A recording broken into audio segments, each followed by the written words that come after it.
that's where I think that feud was kind of like magic and made up from the Ultimate Fighting Championship in the beginning, and it was an easy carryover into the wacky world of professional wrestling.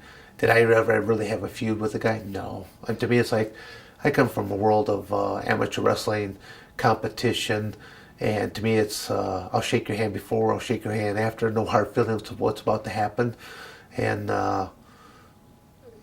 it's just I think things got kind of escalated in different aspects, or other people kind of fan codes when they seen opportunities, but.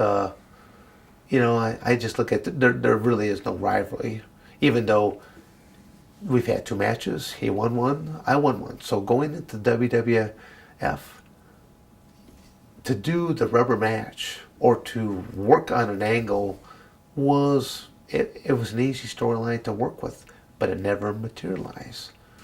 And was WWE doing steroid testing at that time at all? No.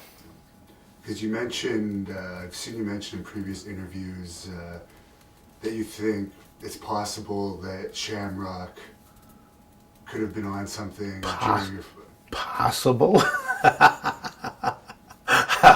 Or he's not laughing about that. I mean, there's no possibility whatsoever. I mean, I've been involved in athletics my entire life. I know what a man and a woman can build naturally, and I know what they can build unnaturally.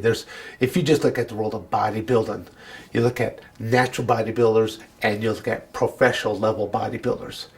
These natural bodybuilders look like 98-pound weaklings compared to these professional level bodybuilders. If you ever want to see Freakosauruses, the first weekend of March, every single year, you have the Arnold Schwarzenegger Classic. You can smell the testosterone in the air. So you would have liked to have had a 3rd match with Shamrock under current testing? I made a comment at one point in time. This was, I'll say, somewhere to that middle 90s, towards the latter part of the 90s. A lot of people, the email era was really coming on out. And some of the so-called great fighters were making these big claims of fame that I can beat you and I can beat this person. And to me, I just simply put out an email that simply said, put up or shut up. Take $5,000 of each of your own money. Put it in a kitty. Let the UFC put out the biggest prize they've ever done. And winner take all situation.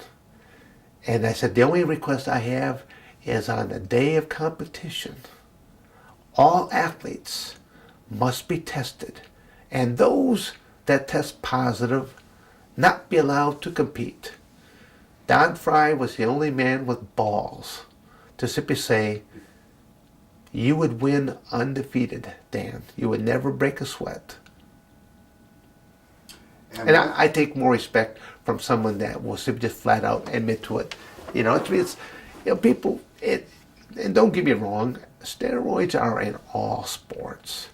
Find me an NFL football player that isn't on steroids. Again, I just say that as a broad stroke, but that might touch on a lot of people. But I'd still like to meet that guy.